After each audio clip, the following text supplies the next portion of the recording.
Hello and welcome to a special interview for The Wire. How serious is the economic situation facing the country? How effective are the steps the government has taken? And what more should the government consider doing? Those are three key issues I shall raise today with a former member of the Prime Minister's Economic Advisory Council, the Director of the National Institute of Public Finance and Policy, Rathin Roy. Dr. Roy, let me start with a series of questions seeking to understand what's happening to the economy. After that, I'll expand the interview.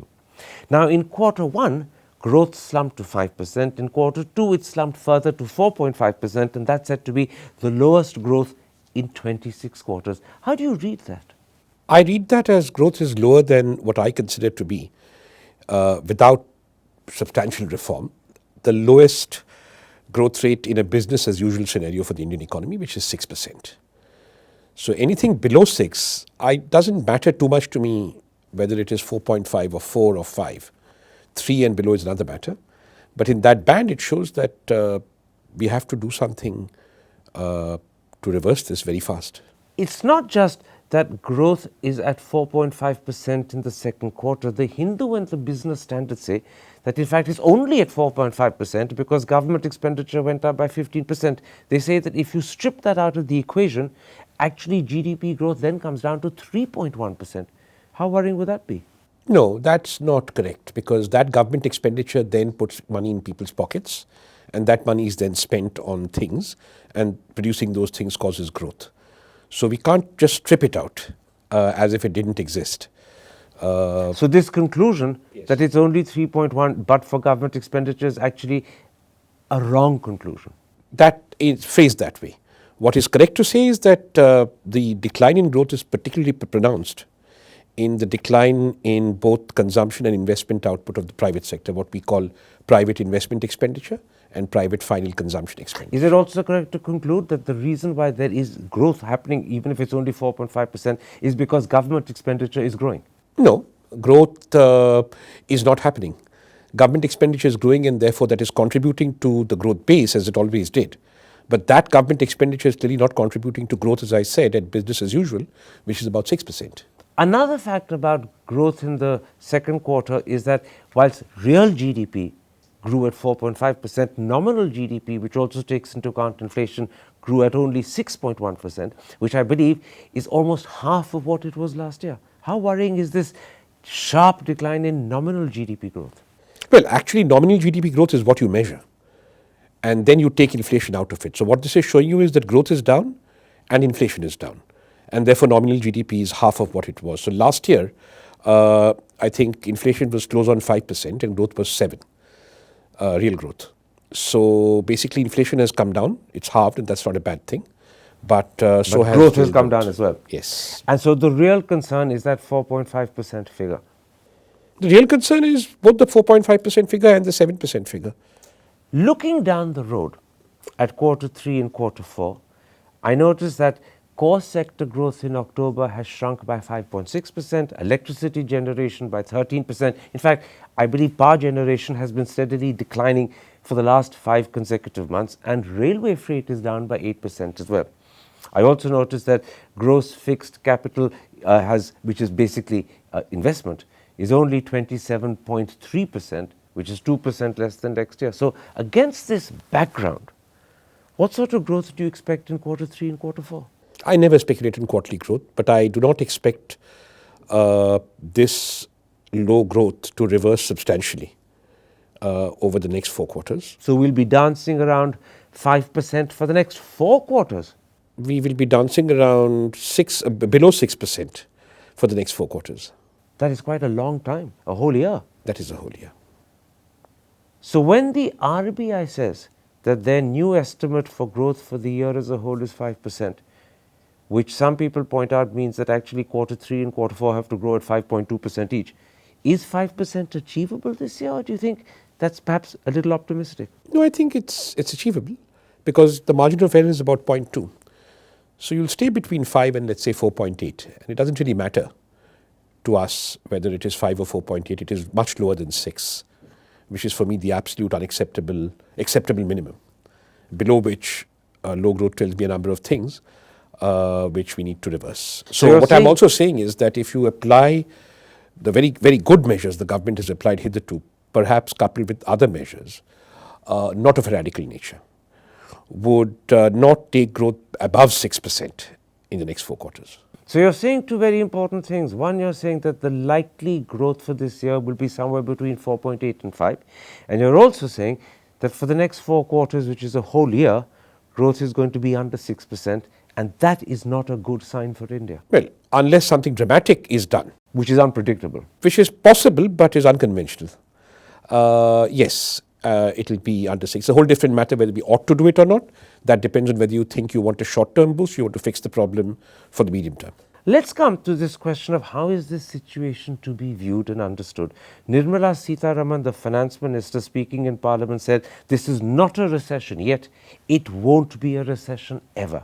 However, T.N. Nainan, in his column Weekend Ruminations for the Business Standard, and he's the chairman of the Business Standard, wrote, when growth drops precipitously from 7% to 4.5% in 4 quarters, it is for all practical purposes a recession. Who do you agree with? My take is somewhat different from both of them. I think the minister is technically correct that a recession involves negative growth. That's an actual decline. For 2 consecutive quarters. 2 consecutive quarters, and that has not happened in the Indian economy, and that is unlikely to happen in the foreseeable future, simply because we are not anywhere near zero yet.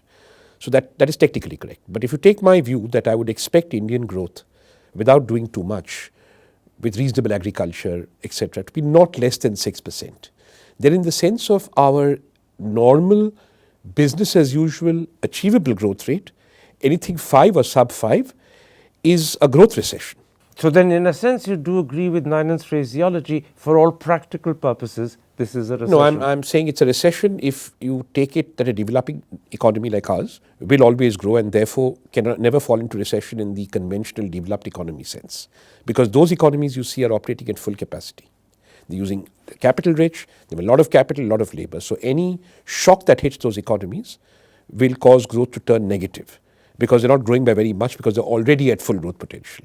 Whereas a developing country like India is not at its full potential. So the minimum potential growth that a developing country like India ought to have is 6. It could go as high as 8, 9, depending on how well we do. But if we fall below 6 and perhaps as low as 4.5, then it is in growth terms of that our is potential, it is a recession. Yes, it is growth that is in recession, not the economy. Therefore, the minister is correct, but the point about recession is also correct if viewed through the prism of growth. Let me put another point to you. Dr. Rangarajan, the former governor of the RBI, has said that in the present circumstances, an expectation of a 5 trillion economy by 2025 is simply out of the question. Would you agree? We are in unusual circumstances, so I would not take these circumstances to hold for that period of time going forward. Does that mean you don't agree with him? I'm saying we are in unusual circumstances in the sense that our growth rates are lower than both trends and you don't expect these unusual circumstances to continue to 2025? Good Lord, no. So I should fervently hope not. So does it follow that in fact we could become a $5 trillion economy by then, despite the fact that at the moment we're struggling at 4.5%? I have never thought about that number, to be honest, Karan, but I can say that I would certainly hope that by the time I am 58, which is what I will be in 2025, the Indian economy will be a much larger economy measured in both dollars and rupees than it is now. And growth, therefore, is the only thing that can do that. But you're being very diplomatic in your answer. I'm simply asking you a question. Do you think, given the present circumstances, we can achieve a 5 trillion economy by 2025? I don't want to respond to that because I don't like the way that question has been phrased, in the sense that if we were a $4.92 trillion economy, would I be happy for all practical purposes? Yes. Let me rephrase it. Do you think we can get within reasonable distance of a 5 trillion economy? And I would say reasonable distance is hitting 4.5. Can we achieve that given the present circumstances by 2025? We cannot achieve that if the present circumstances obtained through till 2025, but there is absolutely no reason to believe that they will. Indian growth will pick up. We will do things to pick it up. It's eminently feasible. We are not in some kind of cul-de-sac here, and therefore becoming a much larger economy measured by whatever metric. Again, I'm reluctant with 5 trillion, you see, because that depends on the exchange rate. But you're saying a very important thing. You're saying, in effect, that whether you become a $5 trillion economy from the present circumstances or not depends upon what you do now. And it's the steps you take that will determine whether you achieve that ambition or whether you fall just a little short of it or woefully short of it. Absolutely. And I want very much to come to what steps the government should take. But before I do that, I want to put to you and explore with you two areas where one has a particularly disturbing picture of the state of affairs in the country. The first is unemployment and the labour force participation. Now, the Centre for Monitoring the Indian Economy says that in November the unemployment rate was 7.3%, which is considerably above the 6.1 of 2017-18, which was considered to be a 40-year low. At the same time, the Centre for Monitoring the Indian Economy says that the labour force participation rate has fallen to 42.37%, which apparently is the lowest since they began measuring in January 2016. And finally, they point out that in November, 7 million people fell out of the labour force. How worrying is this overall picture? It's very worrying, not because of CMIE data, but because of government data. There's something called the Periodic Labour Force Survey. And what we've been seeing is a long-term trend, which really worries me. I'll tell you what it is. It's been extant for the last 14 years. There's a category there that is people who are not in work, not looking for work, and not in full-time education, not in education or training, not full-time education or training. That number was about 35, 40 million 15 years ago. It rose to 60 million about 7 years ago, and it is now 100 million. That's 100 million Indians, to use a Sanskrit word, who I would deem as sarvahara. Sarvahara in the sense that they have opted out of the economy. They're neither in work, nor looking for work, nor being trained for work. This is a reflection not just that they've opted out of the economy, but they're also disenchanted and disillusioned with their circumstances and resigned to accepting they're not going to go any further. Sarvahara, exactly. They who have lost everything, including hope, emotional hope, etc. And that is far too big a number. And this number is at 100 million. It is at 100 million. Which is roughly something like 7 or 8% of our population. That's correct. Another, and if you take away retired people and very young kids, because we are talking here, of the adult working age population, then it's even, yes. It becomes an even bigger percentage. Bigger proportion, exactly. I want to focus for a moment on the situation facing India's young. A recent survey done by Santosh Mehrotra and Jajati Parida says that youth unemployment jumped from 9 million in 2011-12 to 25 million by 2017-18. And secondly, say that the rate of unemployment increases sometimes very sharply as you go up the education attainment ladder. Doesn't this mean that unemployment is hitting India's youth, which is the country's future, worst of all? Yes, I'm so glad you mentioned that very worrying statistic, Karan, because one, it means that, and two, it means that the traditional hope that parents and young people put, that if I educate myself, I'll escape unemployment, is working in reverse. Your probability of being unemployed is higher the more uneducated you get. And that tells you something about the education system, it tells you something about opportunities, it tells you something of the kind of depression I feel when I hear the phrase demographic dividend. So when you combine what you mentioned, that the number of people who are out of work, not looking for work and not in any form of training or education hitting 100 million, with this, that in fact the unemployment rate becomes worse as you go up the education ladder, this really suggests, the two together, that we're not an aspirational society, we're becoming a society that's depressing and diminishing people's aspirations and discouraging them. Yes, and I'm so glad you used the word society, because notice this spans multiple governments. Multiple governments. It's not about government, it's not about day-to-day political opposition, it is us collectively as a society, we are failing our young. But then tell me this, we talk about the demographic dividend which is going to benefit India's economy and take it to yet another level. Is there a danger here, and I don't want to exaggerate, but is there a danger here that instead of this demography becoming a dividend, it could move towards a disaster? A large number of people who are getting educated, unable to get jobs, not even looking for jobs, and actually opting out altogether. Yes, not a disaster, because it will be a national disaster, because soon these will be the majority of the country. As the demographic dividend increases, the younger the country gets. So we are saying the country as a whole is not functioning in terms of putting futures into our biggest asset, which is the people of this country. So instead of our young taking off and taking the country onto a higher trajectory, the same young could actually fall into the pit and drag the country down there too. Yes, This is really deeply worrying. it is very worrying. It has Do been you worrying me believe the and many government others. is conscious of this? I wouldn't know. I certainly would hope that both government and opposition and thought leaders and everyone in the public policy ecosystem is conscious of this. And I hope that we will collectively be able to do something about it. But it's a very interesting answer. You hope they are conscious, but you began by saying you wouldn't know. So you're simply hoping because it would be horrible if they weren't conscious, but you've got no real concrete proof that they are.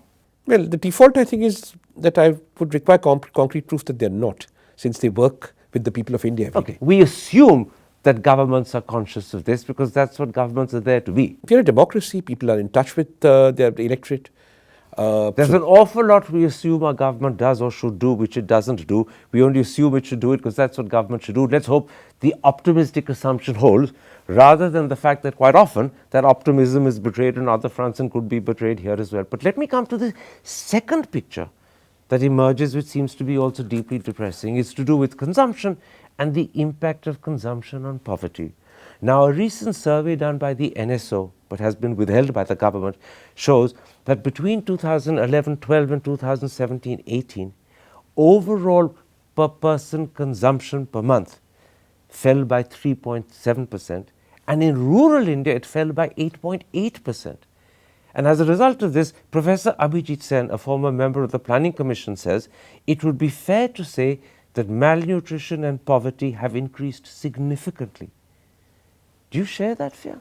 I find the numbers puzzling in the sense that growth over that period has been of an order of magnitude where it is very difficult for me to be persuaded that you'd actually see falls in consumption of critical segments of the population. So the surveys are either wrong or people are giving deliberately misleading answers to the surveyors. I don't think the inferences are necessarily deliberately misleading. They're plausible inferences but none of us knows the answer to the question, why is there a mismatch between the growth record and the consumption record? There is one other worrying statistic that we have on the World Food Programme's hunger index. We have slipped considerably over the past 5 or 6 or 7 years now. Which corroborates with the consumption. what is being said here. So then I have to ask myself, where did that growth go? And unless I come up with a very depressing answer that an even larger chunk than I thought of that growth has gone to meet the needs of the non-poor, whose consumption of the things that the consumption survey measures form a very small part of their total family budget. If that is true, then that is a very worrying thing, but I can't make up my mind yet. I am still in the process of trying to cohere these two sets of data. Let me, in layman's terms, repeat what you're saying. You're saying that it's unlikely or difficult to accept that consumption could have fallen so precipitously when growth has been at 7 and 8% levels, because the two seem to prima facie contradict each other, unless that growth that has happened has really just gone to a very small number of people and the rest have not benefited. But isn't there also a second possibility? Arvind Subramanian's claim that actually we've been overestimating growth, and he says by something like 2.5%. Now, I know in the days when you were a member of the Prime Minister's Economic Council, you very forcefully as a council and you yourself individually said that Arvind Subramanian was wrong. But in a sense, doesn't this mismatch between consumption and growth suggest that maybe he's got a point when he says we've been overestimating growth? No, I think I don't think that is valid and was ever valid. But there is a point, and his later presentation at Nimrana made this a little more clear to me. We may have been mistaken about the composition of that growth. And if we were mistaken about the composition of that growth, then we could be mistaken about who benefited from that growth. And that could lead to your first possibility that you mentioned, that the beneficiaries are a small, narrow number, not the wide population, which is why you have this consumption problem at the same time as high growth. And that is part of my own thesis, that growth in India has been powered principally by the top 150 million of the population, and we need to broad base demand composition if that growth is to continue, because that growth will now not continue. So we're coming around now at the end of this little conversation to a possibility where in fact two odd facts could happen at the same time together. High growth of 7 and 8% and yet overall consumption dipping by perhaps as much as 3.5%. The two are possible because the beneficiary of the growth may have just been 150 million, and the rest, which is the 850 or 1,000 million, have not been benefiting the same way. Yes, quite possible. That also means that it's quite possible, I use those words deliberately, that their poverty, the 850 million or the 1,000 million's poverty, has been growing because their consumption has been dipping. No, for that I would have to assume in addition that there has been a negative income effect. So it's like this. So you have the top 150 million who are people like you and me, or who earn 1/5 of what you and I earn. And our consumption is unaffected. You then have about 300 to 350 million people who earn the minimum wage or 2 or 3 times the minimum wage. And then you have people who are earning about $2 a day or just above the poverty line. And then you have the poor, who are the last 200 million. At that level of just above the poverty line, there could be several who were just above it, but because their consumption has dipped, have now fallen just below it. That has always been a very vulnerable place. The probability, if you're just out of poverty, that 5 years from now you will fall back into poverty is very high. Vulnerability has been a huge phenomenon. The Sengupta Committee report many years ago did point this out. And this dip in consumption, if it's true, and I add those words, if it's true, would actually have made these people more vulnerable and could have pushed them back. They may have just about but for that I need to know that those 100, 200 million people at that segment, their consumption dipped, and not that of, let's say, somebody in the top 300 million, and I don't know that from this survey. In which case, was the government right to withhold this report? Should it have published it so that the sort of questions you're asking and research to try and establish what this really shows and what it doesn't could have been done? The report should have not been withheld. It should have been made public, debated, discussed, researched, analyzed, and then either stood up or debunked. There is a process of validation which the NSO has to do. I think the process was bad. So claim they were ready to release it. It's the government that's withheld it. I do not think that is correct, because this morning I read something in the newspapers saying that the NSO does have a committee there which hopes to report in 2 months. The chairman, Burman, the chairman of the National Statistical Commission, also said that they would release the report in the next 2 months.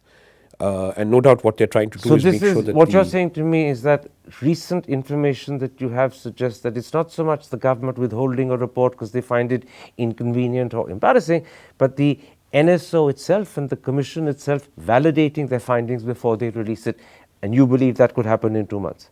No, I don't believe this. This is actually what the chairman of the NSO said.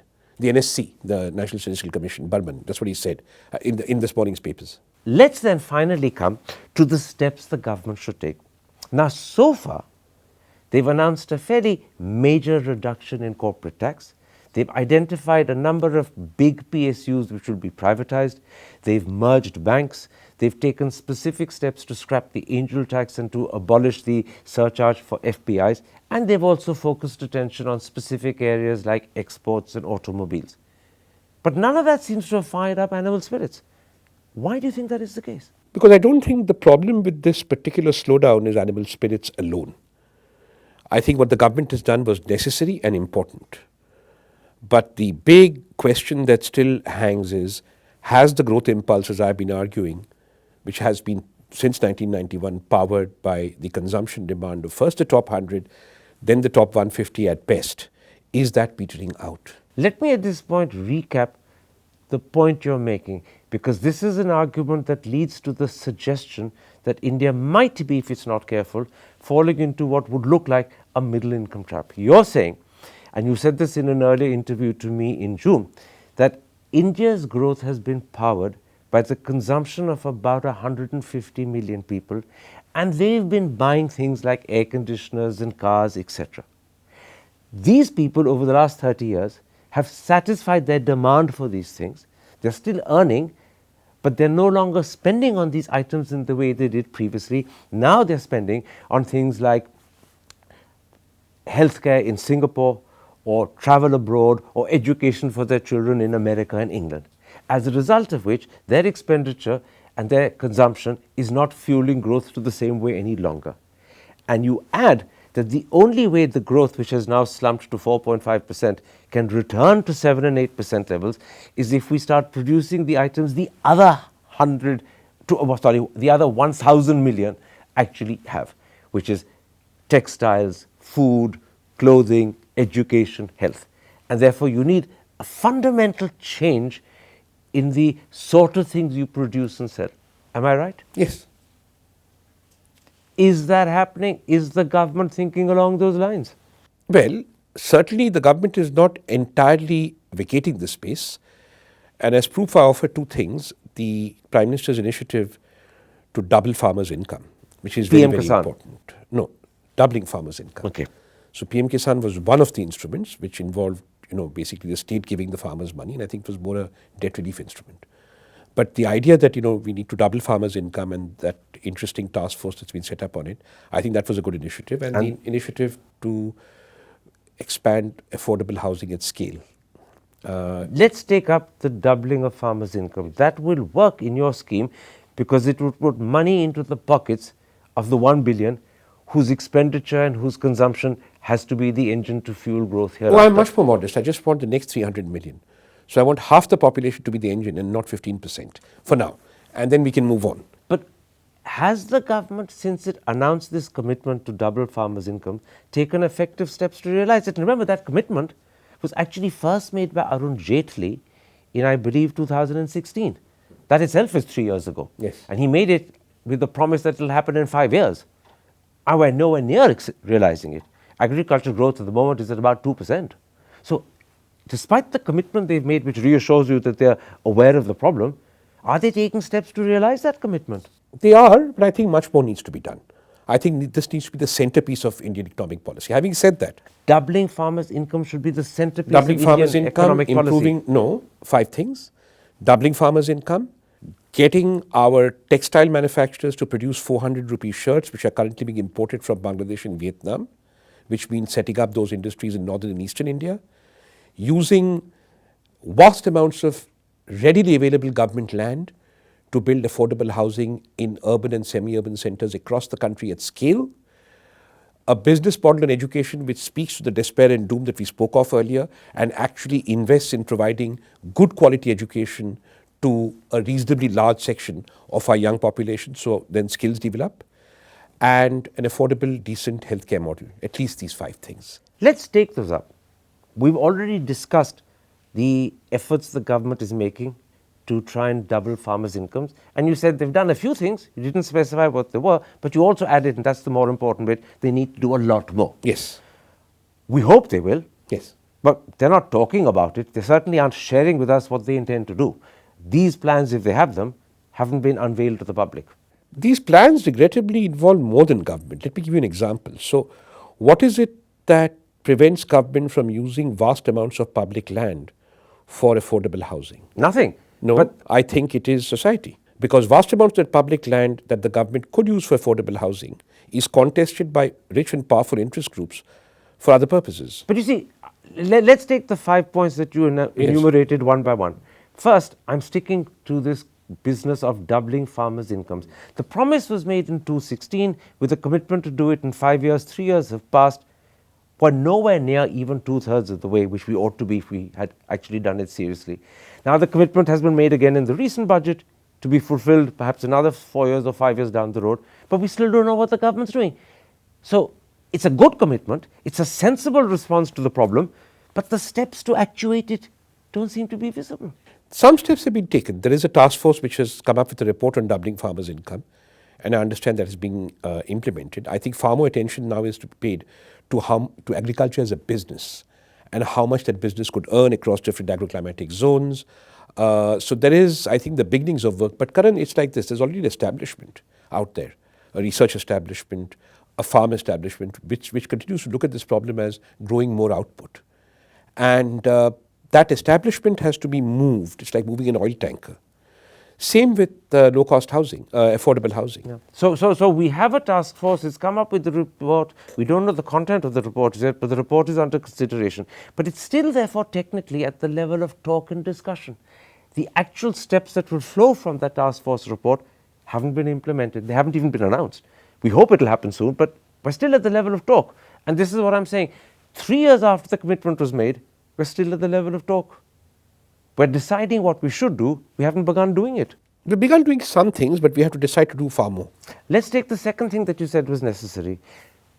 Setting up factories that can produce 400 rupee shirts so that we can make them and we can employ people to make them, and that these are not necessarily highly trained people that we don't have. And these factories need to be set up in places like the Northeast, because that's where the labor is easily available and you can use it. Sorry, the North and the East, yeah. The North and the East. But again, what steps have been taken by this government to do that? And until we take those steps, But this the is not so-called something investment that leaving China is not going to come to us. It will carry on going to Bangladesh and Vietnam. In a free market economy, these are not steps the government can take. In a free market economy, you have to ask, why are people in the textile business in South Gujarat and Tamil Nadu unwilling to come to UP and Bihar and Jharkhand? Let me reverse that. Yes. In a free market economy, the government can give incentives that would encourage people to move from Madras to the Northeast. Have those incentives been given? That's how governments in the West function in free market economies. They give incentives that encourages people to set up something. They get benefits and rewards for doing so, and it makes good economic sense. Has that encouragement been put in place by the government? There is, I think, enough incentives in place, but I don't think the problem is incentives. The problem is a political economy one. That these entrepreneurs, because I've looked at this and I've talked to them, are unwilling to operate in the northern and eastern ecosystem, which they regard as very different from the ecosystem they're used to operating in. So the incentives that governments could give, first they would involve the acquiescence of state governments.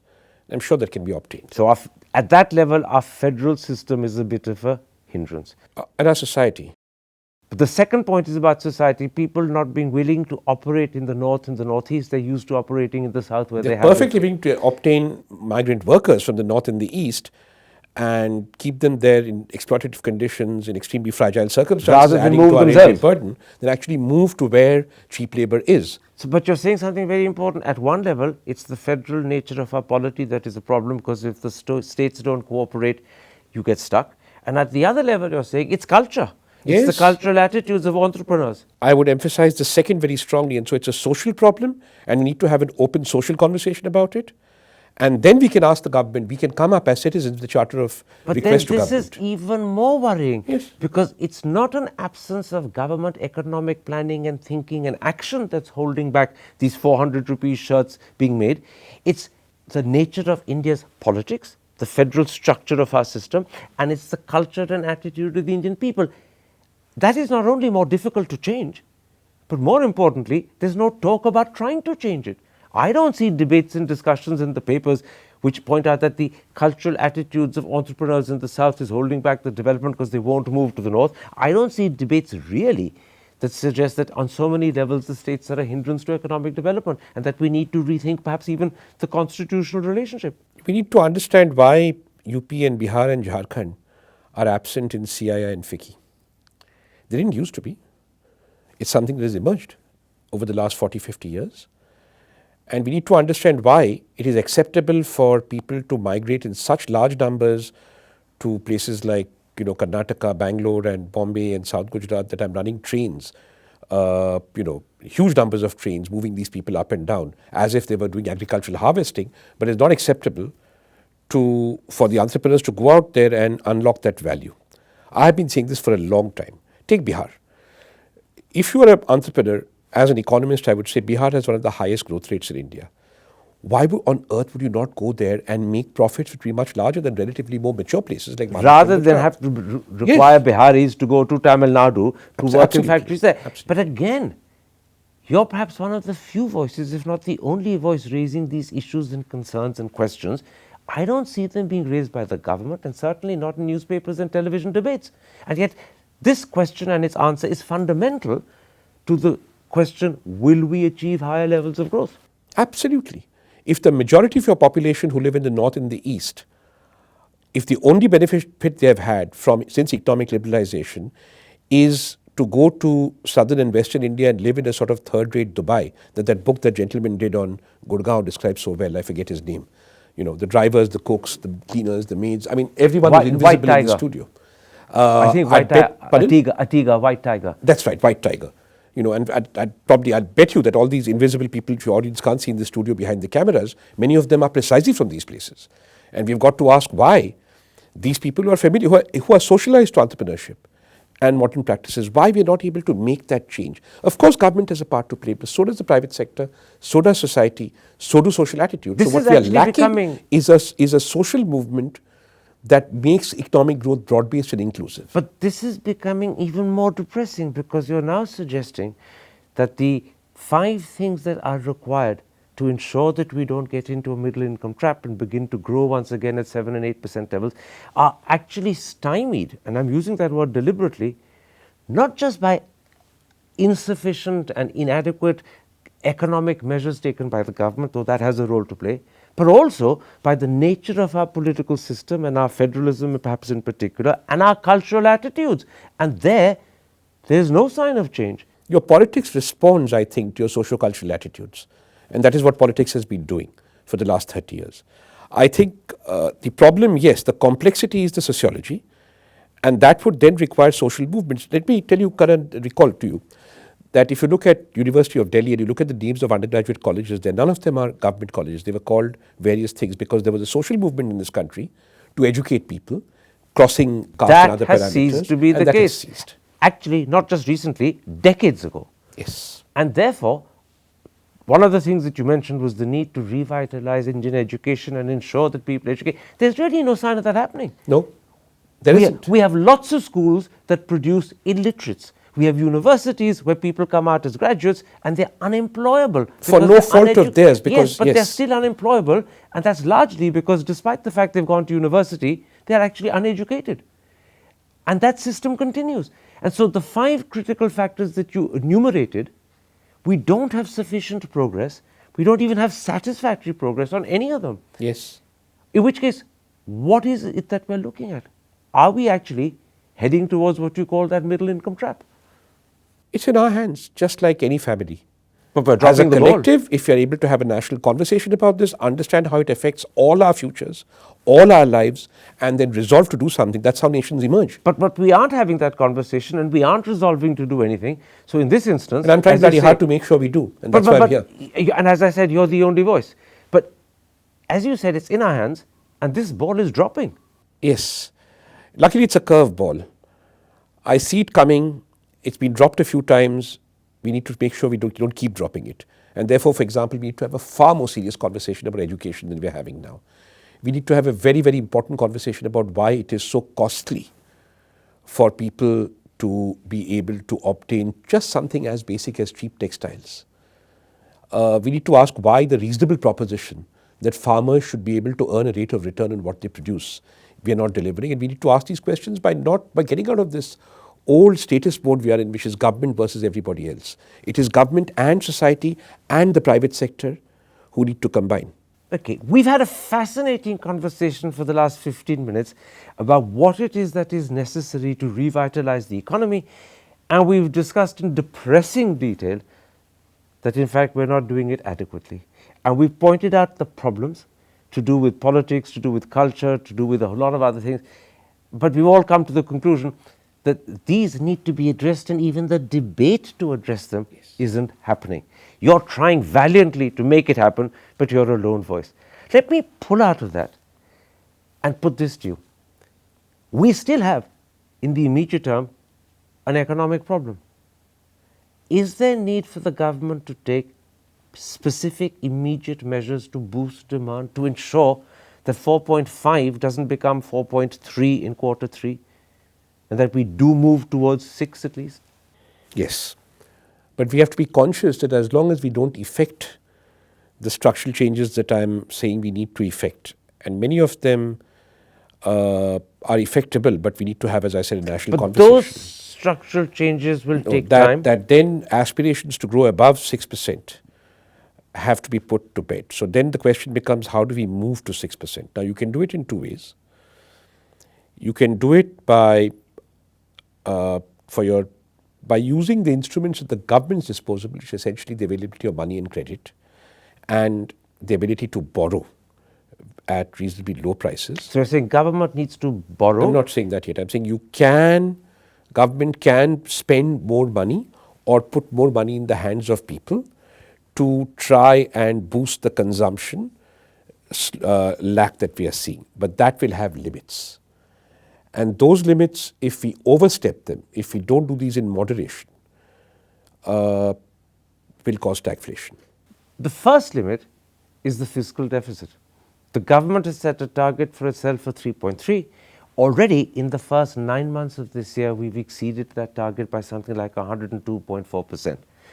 That's beyond that. The newspapers say that up till November, corporate tax realization is 1% down below last year, and advance tax, apparently according to other papers, is only growing at 6% compared to 18% last year. And none of this, I'm told, takes into account that in fact corporate rate has been cut, and therefore corporate realizations will be falling. So is there the fiscal space for the government to spend more? There is always fiscal space. By increasing the deficit target? Absolutely. What do you think it should be? No, I'm saying I don't think we should increase the deficit target at all, because what we need to ask then is, what is the central government going to spend that money on? So you mean change the nature and composition of expenditure rather than change and increase the fiscal deficit? Well, if I'm at a loss to understand, okay, if the central government gave that money to public employees, you'd get a boost in demand. You think political space for that is available? No. No one's going to counterbalance that. Shall I just increase the salaries of all public sector employees temporarily by 30%? They may not spend, they may still save.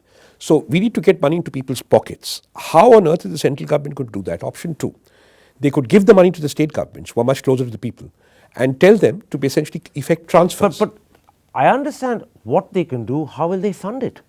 I'm saying no, I'm saying the opposite question, that I'll give you the money if you can tell me what you'll do with it. Because the last thing I want is you borrow more and nothing happens. But have I got the money to give you? Because yes. If you want to stick to the fiscal deficit target of 3.3 and you're already crossing it in the first 9 months. If I know that the growth rate is going to go up, the nominal growth rate is going to go up as a consequence of government spending more, then we can afford to increase the fiscal deficit, temporarily. So you can? Of course you can. As someone who's been a member of the PM's Advisory Council, what do you think in this year, because it's a bit of a, in quotes, crisis here, the fiscal deficit target should be increased to? It's 3.3 at the moment. Where should the government let it go? No, wait. As I said earlier, I need to know what they're going to spend it on. So if you are able to... Well, hang on a second. Let's make it easy. Let's assume they will actually put the money in the pockets of those who will spend it immediately because their consumption is their first requirement and therefore it fuels growth. Let's take that as given. If we can take that as given, what should the fiscal deficit target go up to? It could go up to 4. It could go up by a percentage point. It depends on how effective it was. Even all the way to 4.5? It could, if it was 100% effective, yes. But you'd be a very brave government to tell me that you can actually magically put 1.3% of GDP into the hands of the people directly, and people you know who will spend it and not hoard it. That's the risk. A very brave government. But you're saying a very interesting thing. There is an immediate need to boost demand. To do so, you're quite happy for the government to let the fiscal deficit go, if need be, all the way to 4.5. But you want an assurance that the money is being put into the pockets of those who feel a need to spend it immediately. Not just an assurance. I want to see how it's done, because government promises very often do not work out, and the damage of those promises not working out are huge. Can the government effectively show to you that it's identified people who will spend immediately if they're given money? I don't think so. Well, then we're back to where we started. Which is why I said to you that I would not recommend an increase in the fiscal deficit. But we're going around in circles then. What then does the government do to boost demand? It could increase high-powered money. What is high-powered money? High-powered money is essentially the total stock of money supply in the system. So if you have more money, then credit becomes cheaper. When credit becomes cheaper, then hopefully people are persuaded to borrow more, whether for consumption or Are you investment. saying simply mint more money and increase money flow that way? Yeah, well, there's a process, but yeah, you would increase the total supply of... Won't that also kick up inflation? You're asking me how to boost growth. So you're saying to me that the downside of boosting growth is that inflation... Yeah, I can give you a calibrated answer. Given the situation the economy is in, if that increase in high-powered money actually improves consumption and investment spending, then there is, in my view, a 2 to 2.5 year window within which you need to pipe it down and keep growth at 6% without that boost. It's a bit like steroids. Okay, 2 to 2.5 years. So if you don't manage to taper this back, you will get stagflation. You will get inflation, and the temporary growth boost you have got will also go down. So you must be assured that this kickstart will sustain economic activity at levels of around 6% growth without the boost or with the boost tapering off. Okay, so I get the impression that there is a need to boost demand. There are things the government can do. None of them are cost free. All of them have downsides, and it has to be done in a very careful, calibrated way. There are two things the government can do for your viewer immediately. Which is? It can start paying its bills. Which it's not doing. It is not doing. But that's because it hasn't got the money. Of course it has the money. There is money sloshing around as the public, if anybody who looks at the public financial management system will tell you that it's a one-time thing, but the float of money, the float of cash available with the government, money that owed is as unutilized, compensation to the GST states is in fact 4 months in arrears. No, but that is because the GST compensation is linked to a specific cess. And therefore it's not raising the money. Yeah, but but the if it same comes is to true of PM pay- Kisan. Pranab Sen, Yes. 2 months ago, told me that he believes that after the first installment of PM Kisan, possibly a second has been paid, but the third is not. And now there are newspaper articles suggesting that that PM Kisan scheme installments are not being paid in full. Yes, but payments to suppliers, payments But to isn't this contractors, because the money payments- is not with the government to pay? No. Let me give you an They're example. just sitting on it. Yes, there is surplus cash sitting in the public financial management system which needs to be taken out. Essentially what I'm saying is the productivity of government investment needs to go up. So Forgive me, I'm interrupting you. This is even more disturbing and bizarre because you're saying to me the government needs to pay its bills, not just GST compensation but PM Kisan. When these bills are paid, people who need the money will spend it. That will boost growth. That will in fact provide an engine for the economy. The money is there. The government realizes it needs to spend it, but it's not. But that So is it's why the sitting on government, money but that it is why needs the to spend. finance minister 4 months ago put up this task force saying that we need to pay our bills now and government arrears must go down. I hope that is working. And if it is working, you will get your boost without spending Why more do you money. need a task force to pay your bills when To you know you've got the monitor bills? why those bills are not being paid. This sounds to me as if we're caught in bureaucracy and red tape. We know we You have a didn't know that? problem. We've got the money to tackle it. We know that these people deserve it. We know they're owed it, but we won't pay it. And we're sitting on the money instead. And instead, what are we doing? We're appointing a task force to ask ourselves, why are we not paying money we've got? No, a task force to monitor the instructions, which is to pay money. But you're right. The whole process is mired in bureaucracy and red tape, and that is the other point I've been making for a while now, that for all these things to happen, the big structural questions, the small recession questions, the machinery of government needs to be far more productive than it is now. It is fairly ramshackle.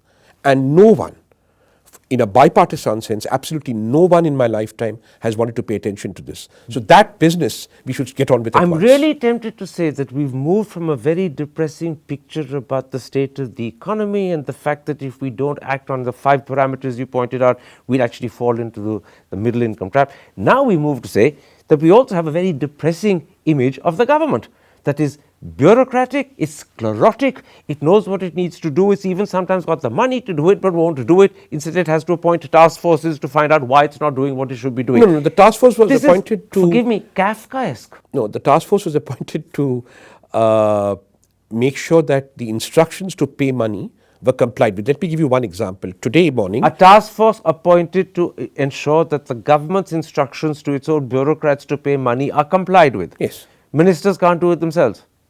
How Ministers would can't they actually have say, I the- told you pay the money, why haven't you paid it? You need a task force to find out why that's happened. Yeah, because there are various... This is Kafkaesque. No, there are various... There's something that Herbert Simon once pointed out called procedural rationality. It is Kafkaesque from the outside, but it's perfectly rational from within. Which makes it even worse. That if what is Kafkaesque to the rest of us is actually rational to the government, that suggests the government ain't going to change it in a hurry. But let's not get locked in this because I think it's fascinating. I want to come very quickly, because time is our enemy, to other suggestions to revive and reinvigorate the economy. And let's start with GST. A colleague of yours, Bibek Debroy, who's still the chairman of the Prime Minister's Economic Advisory Council, has publicly said that the 0 and 28% rate should be abolished and exemptions should be ended. On the other hand, today's Times of India says on its front page that the government is actually considering collapsing the 5% rate with the 12% rate, which means everything at 5 would now cost 12% instead, and the 12% rate will go up to 18, which are two completely opposite opinions of what needs to be done. Is GST a problem, and should it be tackled? Of course it should be, but you cannot tackle it by fiat, because there is public sentiment to be taken into account, and people have not... The best GST is one with either a zero rate and one rate. But in this crisis that we're going through, is fiddling around with GST, or perhaps more seriously amending GST, a solution to the problem, or should it be left for later? GST is not revenue neutral at the moment. So if the government wants to do things to increase the tax burden so that it can then have money to spend, to kickstart the economy, then a cost-benefit analysis needs to be done, and that is for the government to do. And that's why the Times of India says the government is considering collapsing the 5% rate with the 12 and the 12 Well, since the with the Times of 18. India is not the government, I have no idea. But I imagine someone has leaked to the Times of India. I don't know. But they're quoting unnamed sources. But that's precisely my problem. But would it be sensible in this situation to do that? Or would you say, no, follow the advice? I would say that it is certainly something that one should consider on its merits. There is Because you nothing need I could more say revenue. prima facie this is nonsense, we should not consider it. Equally, one could consider Bibek's proposal. Equally, one could consider single rate. So my point is that you cannot look at any fiscal instrument and say, let's not think of this because there's a recession. What you need to do is the hard work of saying, can I actually, okay, let me put it this way, suppose that gives me more money. Then comes the other question, what do I spend it on? Am I sure that I will be able to spend it effectively and therefore kickstart the economy because I'm sucking money out And of there people's you've pockets? already said Yeah. you're not confident the government has identified people it can spend it usefully on and make sure that they get it. And therefore, this rate change, what it will do is give the government either less money in its pocket and more to the GST payer, or more money in its pocket and less to the GST payer, which it can then use to ameliorate other rates or zero rate other things. Which is better, more to the GST payer or more to the government? Because this leads me to a second question, and I join them together. Should the government, now that it's cut corporate tax fairly substantially, also think of doing the same thing to income tax, which would give more money to people who spend to spend more, rather than money to the government to spend? Which is better? I can take you through how you would reason this. I can't give you the answer, and here's how you. Why can't you give me the answer? Because you'll see why in a minute. So if I cut corporate tax rates, then people who are paying income tax, say you and me, will have more money. Now the question is, will I consume more, or will I save it? The saving is a good thing. If I consume more, will I consume it on importables, or will I consume it on domestic stuff? Once you answer this question, you can take a call. If I save more, then what will happen to that saving? Who will borrow it? Is there appetite for borrowing? Or will I save more and then government just takes back through borrowing what it was getting through You've tax? raised which all is the theoretical undesirable. questions that flow out of the possibility. No, these are very practical questions. I You have to understand. answer them. But you're also an economist, and you must have thought your way through these No, questions. because I have not studied the question of a tax cut. The government is.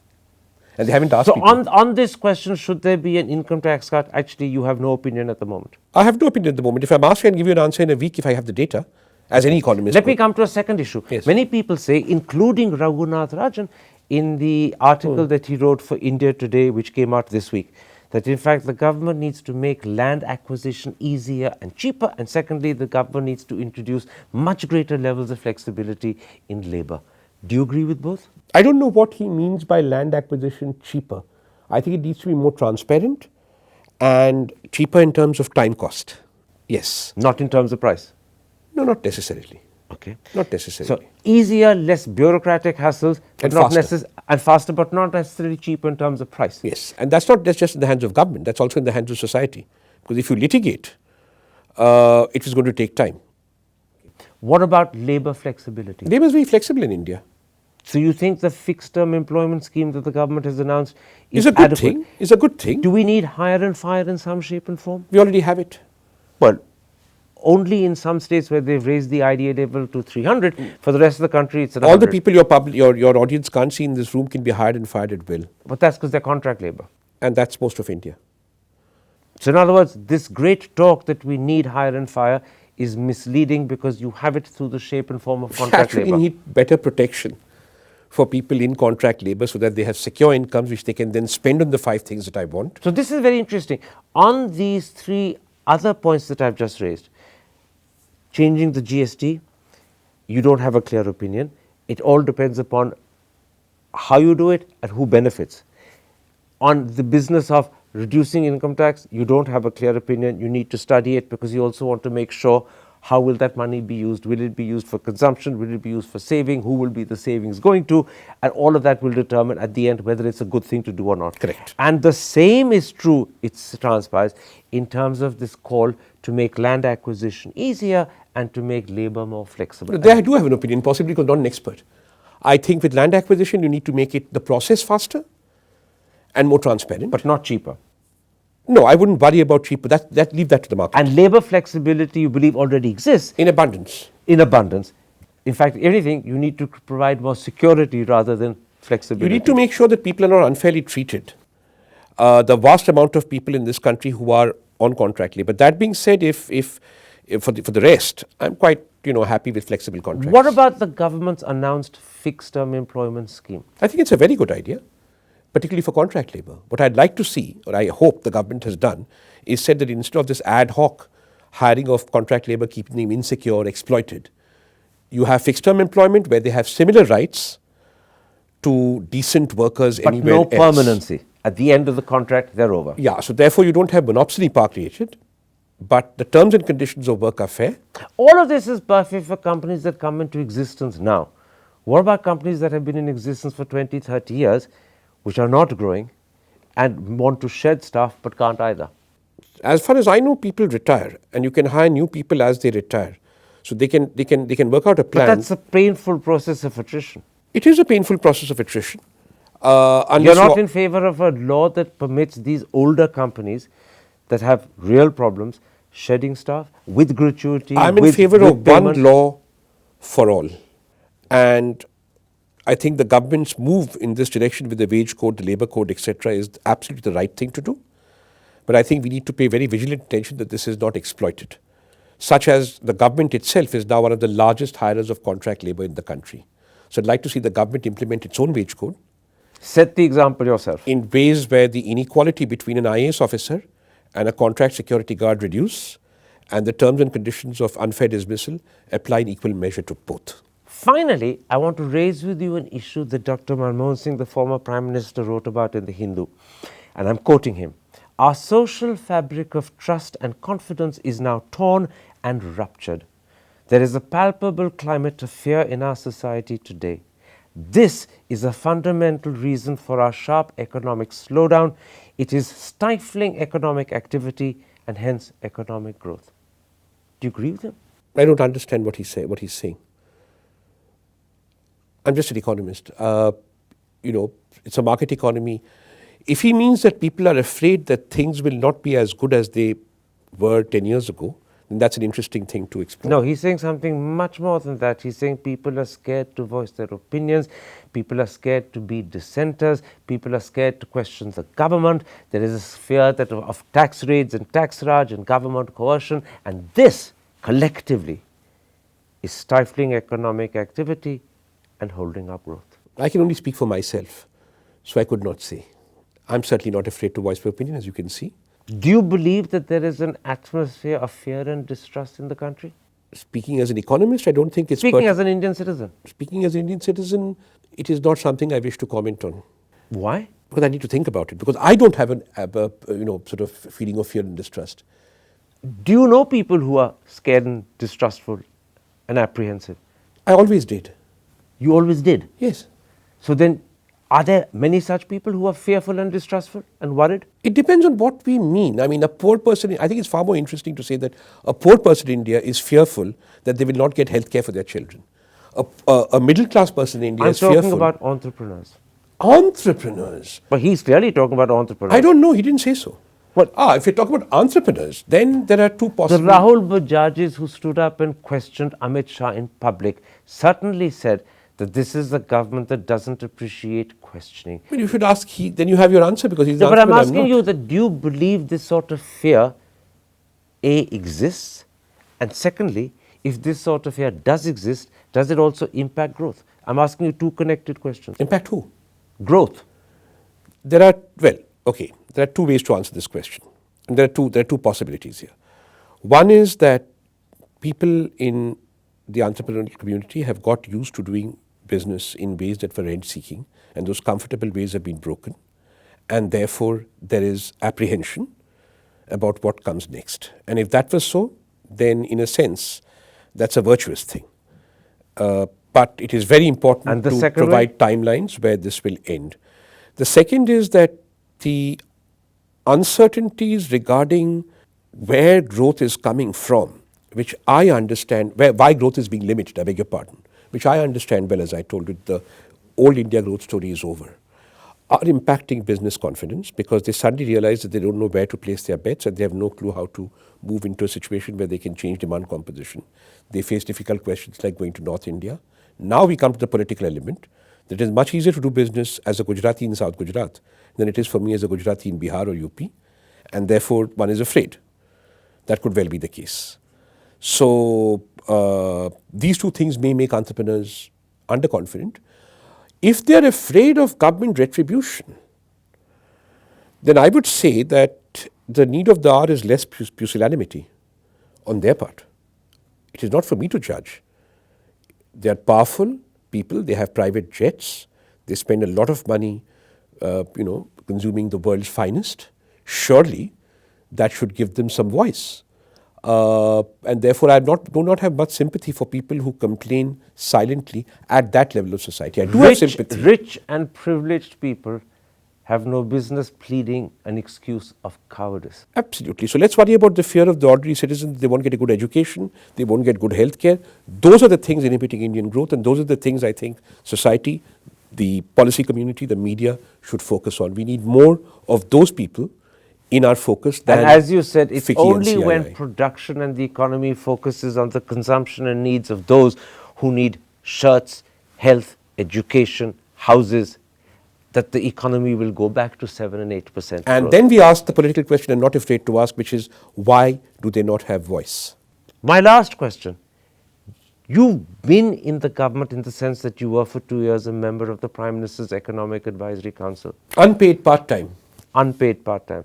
But you had nonetheless during that time the ear of the Prime Minister. Is he receptive to your thinking about how you should boost growth by refocusing productivity away from what 150 million people consume towards what 1 billion consume? My role in the council was to work as a collective.